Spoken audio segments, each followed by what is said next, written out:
நான் படிக்கும்போது ஸ்கூலுக்கெல்லாம் கொடியேத்துற நாள் அப்படின்னாலே காலையிலே கிளம்பி ஸ்கூலுக்கு போயிடுவோம். ஸ்கூலில் கொடியெலாம் கொடுப்பாங்க. எல்லாத்தையும் குத்திக்கிட்டு நிற்போம் வரிசையில்.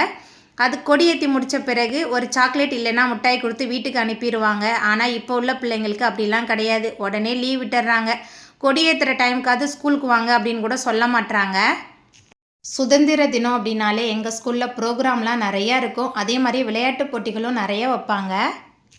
ப்ரோக்ராம்லாம் முடிஞ்சு நாங்கள் போர்டிங்க்கு வந்த பிறகு அப்போல்லாம் பொதிகை டிவி தான் இருக்குமா. சிஸ்டர்கிட்ட கெஞ்சிக்கிட்டே இருப்போம், சிஸ்டர் டிவி போட்டு விடுங்க அப்படின்னு சொல்லிட்டு. சிஸ்டர் போட்டு விடுவாங்க. ஆனால் படம் அப்போல்லாம் பொதிகை டிவியில் ரோஜா படம் தான் போடுவாங்க.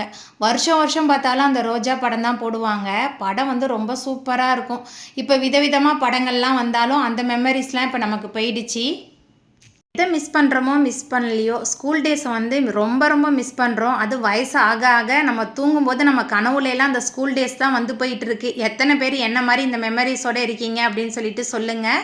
வீடியோ பிடிச்சிருந்தா வீடியோக்கு லைக் கொடுத்துருங்க. அப்படியே நம்மளோட சேனலையும் சப்ஸ்கிரைப் பண்ணிடுங்க.